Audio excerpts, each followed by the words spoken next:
vamos falar sobre independência financeira, sobre liberdade financeira, sobre como se planejar melhor para ter uma aposentadoria digna e não depender do governo, sobre investimentos no geral. E para isso trouxemos aqui dois nomes de peso no mercado, para que a gente possa discutir esse assunto. Estou pela primeira vez aqui no nosso podcast com a presença ilustre de Luciana Seabra. Aqui com o Thiago Nigro. Já é a terceira visita do Thiago, amor? Acho que sim. Bom, e eu queria começar fazendo uma pergunta para vocês. Falei aqui sobre independência financeira e liberdade financeira. Muitas pessoas tratam isso como se fossem sinônimos. Vocês enxergam de maneira diferente o que é independência financeira da liberdade? Como é que vocês veem isso? É engraçado, né? Eu acho que eu nunca me apeguei muito aos dois termos. Sempre que eu abro uma caixinha no Instagram, alguém pergunta, né? Você é independente ou você é livre e tal. E eu acho que tem muito fetiche em torno disso. E quem fica muito nessa, não, eu tenho que chegar na minha independência. A minha independência é exatamente essa conta aqui. E aí eu vou parar de trabalhar. Então a independência seria isso? Para mim tem muito a ver com um sentimento de liberdade, seja lá o que for, né? Que há essa sensação assim de eu posso fazer o que eu quiser, né? Para mim, investir tem muito a ver com fazer o que der na telha.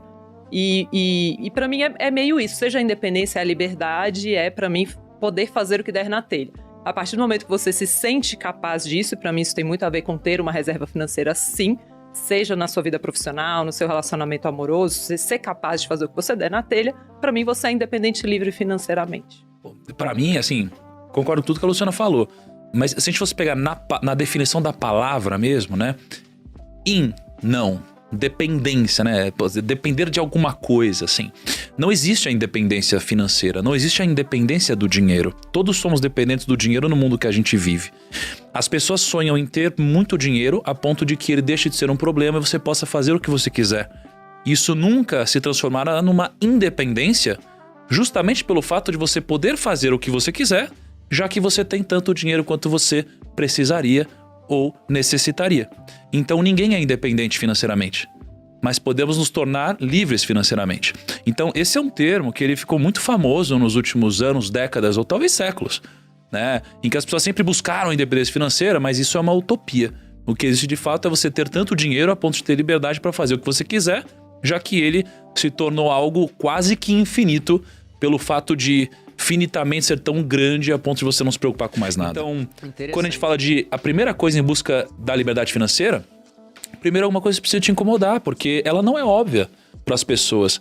Primeiro porque a maioria das pessoas nem sabe o que é, a minoria das pessoas de fato tem vontade de buscar atingir isso, e algumas outras acham que é impossível você chegar lá. Então, se você não se sentir incomodado de não ter a liberdade financeira, como que você vai buscar um caminho para chegar lá? Então, o primeiro passo para mim é o incômodo. Eu acho que você precisa criar um plano, assim. E pra mim, isso fez muita diferença na minha vida particular. Tem a ver com você ter algum múltiplo do seu custo mensal investido de forma extremamente conservadora. E eu gosto do número 3 aí, pelo menos 3 vezes. Então, pra mim tem muito a ver com... Se você tem só uma vez o seu custo mensal guardado, aquilo te dá uma baita de uma incerteza. Assim, eu acho que eu aplico muito o que aconteceu na minha vida. Quando eu comecei a sentir que eu podia fazer o que eu quisesse, a partir do momento que eu tinha umas 3 vezes o meu custo mensal guardado. E aí eu falo para as pessoas fazerem isso. Calcula, coloca no papel mesmo. Não é para ficar, não precisa pôr o cafezinho ali necessariamente, tal, não vai ser isso. Mas coloca aqueles custos principais, aqueles que você teria no mês. Se hoje caiu o mundo, fiquei desempregado. O que eu gastaria num mês? É claro que num mês desse eu não sairia... Eu sempre falo, não corto o Netflix, porque senão você vai entrar em depressão e não vai nem fazer nada. Mas enfim, aí você coloca, planilha aquilo rapidinho, multiplica por 3 e investe... E isso aqui não é pra botar em bolsa... Mas o custo mensal, é isso? É, o seu custo. E não, assim, não é pra pôr em cripto isso, não é pra pôr... Não, investe é título do Tesouro Selic mesmo, aquela coisa bem conservadora. Você tá pensando na reserva de emergência, então seria o primeiro passo pra você. Pra mim é isso. Assim, tem gente que gosta de fazer ela maior, assim, ela seria entre 3 e 12 vezes o seu custo mensal. Mas acho que 3 vezes te dá aquela tranquilidade de caiu o mundo, você pensa, o que eu vou fazer? Você tem 3 meses ali pra se reorganizar. Não digo que esse é o seu único investimento, mas pra começar, pra mim, tem que ser isso. Porque aí você vai se sentir segura pra dizer não porque não é legal pra você, pra sair de um relacionamento ruim, pra poder sair de um trabalho ruim. Pra mim é o primeiro passo. E é claro que você não vai começar com 3, você vai construir um plano. Quanto eu posso pôr por mês até chegar nos 3? Mas sabe que tem uma coisa que eu tô assustado com o que aconteceu na pandemia, porque, putz, há tanto tempo, né, a gente falava, 6 meses de custo mensal, não sei o que lá. E a gente ficava pensando, a pandemia tinha acabado de começar, né? Vai durar 1 mês, vai durar 2 meses. Olha, por isso você tem que ter um fundo de emergência e tal. Aí, de repente, o negócio durou mais de 1 ano. 1 ano e meio. Tá durando. Eu falei, cara... Aí, uma coisa que mudou pra mim foi... Acho que 3 meses te deixa super confortável, né?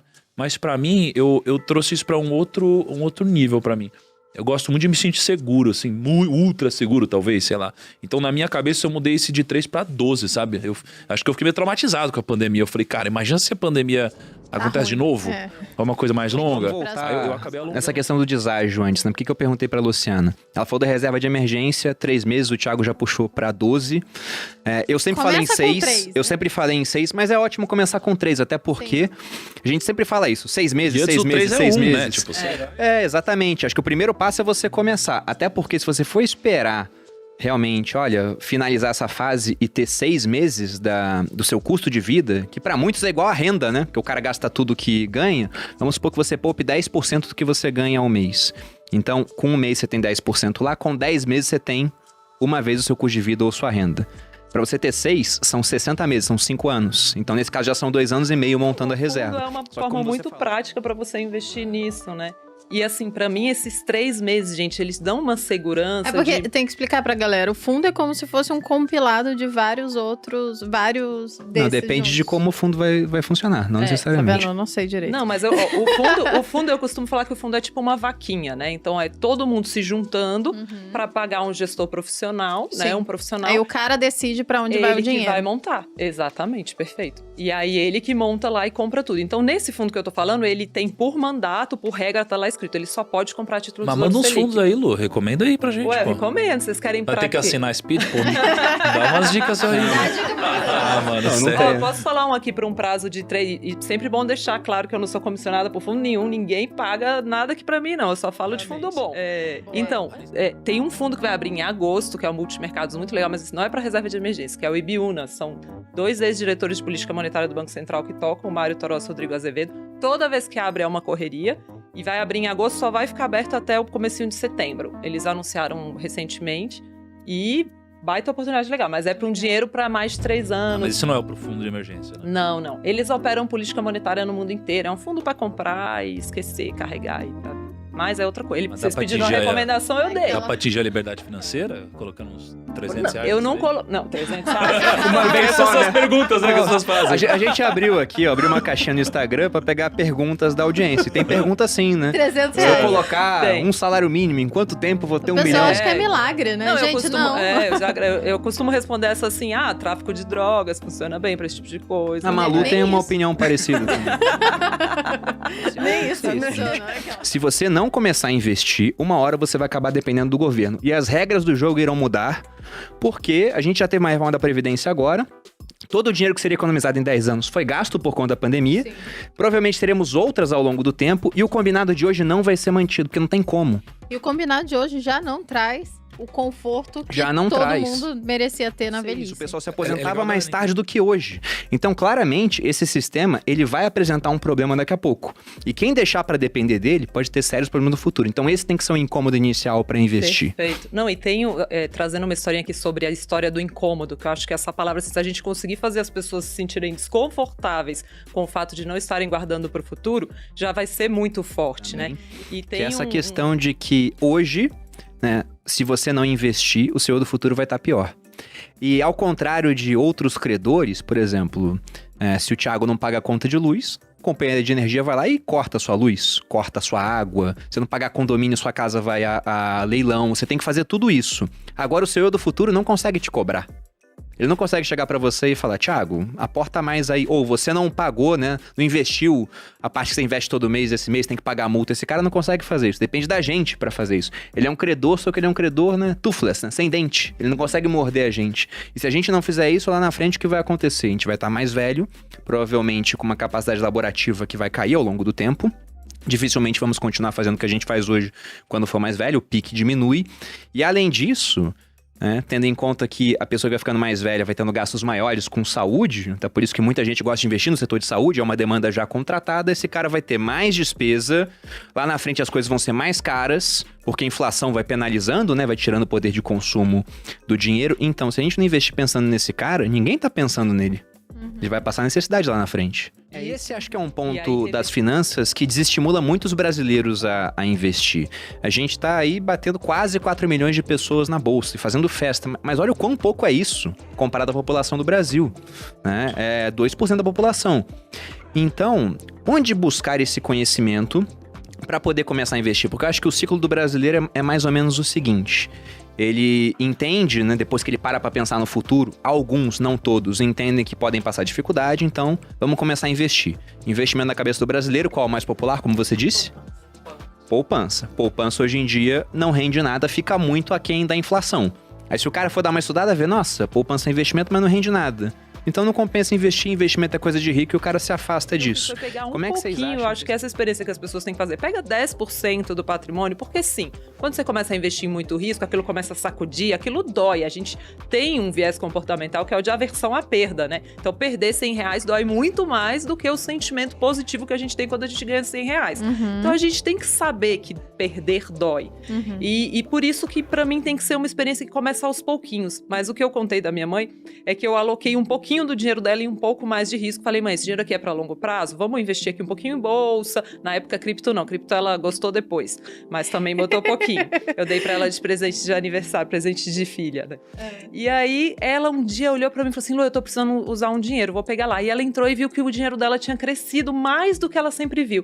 E ela brincou, minha família é mineira, né? Ela falou assim, Lu, esse negócio de investir é uma cachaça. Ela falou assim, porque ela viu crescer. Porque postergar tem a ver com você saber que é um benefício lá no futuro. Assim, por que eu vou deixar de comprar um negócio hoje Exatamente. se eu não sei que eu vou poder comprar mais amanhã? Então, ver crescer pra mim é um grande estímulo. Por isso, tem gente que fala, não, coloca só tudo. É o resultado, né? O resultado sempre traz um ânimo a mais. Eu falo isso em emagrecimento também. Quando a gente vê acontecendo, a gente fala, nossa, agora eu vou. Né? Só que demora. Tudo demora, né? Eu sempre digo isso pra você. Eu acho que você tem que aprender um pouco sobre aquilo. Eu sei um pouco sobre investimento. O Bruno, inclusive, que investe meu dinheiro, todo mundo pergunta isso, né? Malu, você investe seu próprio dinheiro? Não, porque eu não preciso, não faz sentido. Eu tenho alguém que sabe muito mais do que eu lá em casa, que tem os interesses totalmente alinhados com os meus, por que eu vou ficar gastando o meu tempo com isso, sendo que eu não sou uma especialista, né? Da mesma forma que eu invisto do meu marido.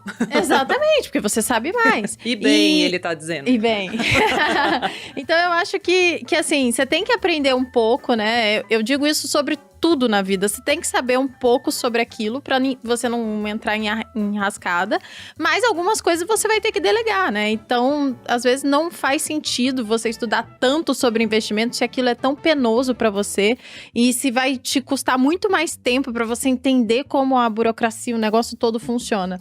Então, pra algumas pessoas, o processo vai ser delegar. Agora, você vai delegar como? Delegar, assim, como se vai lá no gerente do banco, que a gente sabe que só faz cagada com o seu dinheiro, que ele tá querendo ganhar, muitas vezes, não querendo, mas que ele tem que ganhar, né, muitas vezes em cima de você, e aí você tem que entender um pouco daquilo. Então, por isso que eu acredito que a gente tem que estudar, assim, tem que entender um pouco de como funciona toda a lógica do mercado, né, e também entender um pouquinho das coisas, para você também saber qual é o seu perfil de investimento e não ficar, né, viajando. Muito feliz de estar aqui com vocês, muito honrada. Obrigada. A gente que agradece. Pô, eu também fico honrado de estar com você, Luciana. Fico muito feliz. Enfim. Você Também é uma honra pra mim estar com você. Eu conheci há muito tempo. Mas é sempre uma honra.